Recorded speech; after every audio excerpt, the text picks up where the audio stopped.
Coach, mind just starting with an opening statement?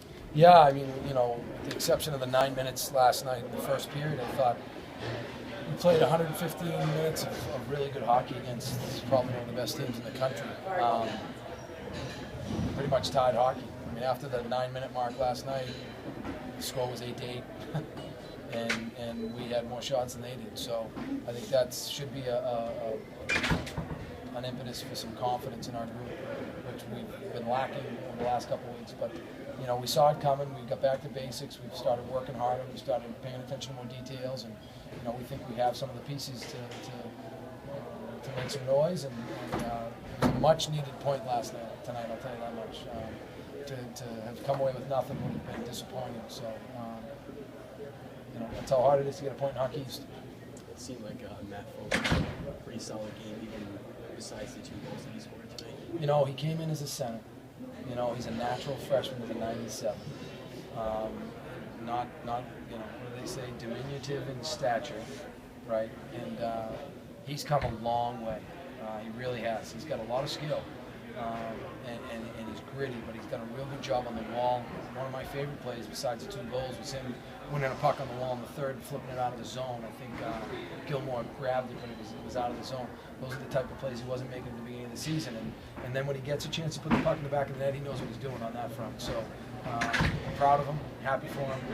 A lot of hard work on his part. You guys have a magic formula here for extra attacker goals? Two in 2 weeks here? We practice it, and it's kind of spooky to practice it because who wants to be down a goal late? But we try to be as detail-oriented as we can, and I'll give Lash credit because I'll be honest with you. Usually when we're practicing 6-on-5, he's part of the 5 because you know how hard he defends. But he's just one of those guys that pays attention to detail, and even if he's not on that unit, he knows what's going on, so that you can plug him in anywhere. I mean, we lost 2 guys on our power play early. Alex went down, and Lash in, and Tip come in, and both guys I thought did good jobs. I think you guys were resilient tonight after they scored early, and then after they had that power play on the 5-minute, you killed the rest of that, and then you come back. Yeah, and we've talked about it doesn't matter who the opponent is, it's about us playing better. We've talked about it doesn't matter what the score is until the final buzzer, and our guys are over the last couple of weeks we're working towards that end. So if we can maintain that type of mentality, then I think it'll pay off dividends for us. What did you think of Drew tonight? I thought he was good. I mean, some of those goals were snipes. Fitzy's goal between the legs, top shelf. I don't know how many guys were going to stop that. He screened on the 5th goal. No, I thought he did a pretty good job. I think that to play goalie at the collegiate level, Division I collegiate level, you're going to stop 20% of the shots you don't see. I mean, there's 20% of the shots you're not going to see because there's so much traffic. You got to be big and blocky, and I thought he was good, big and blocky in there, and made some saves. When he didn't see it, he just filled the net. So again, happy for him. He's come a long way in 4 months. How important was Colquist on some of those zone entries? I forget which goal it was, but it felt like he just stood all night and gave the puck help. He's a warrior. I mean, he is one of those guys that just wills himself to get there.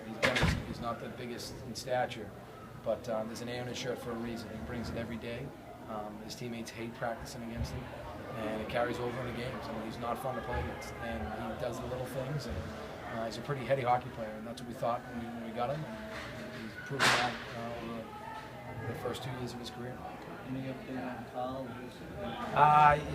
Yeah, it'll be probably more than day to day, is my guess. Upper body, yes. Below the neck, above the waist. But he sent me a text with some pictures, and he was very light-spirited. So I think it'll be a while, but he's in pretty good spirits.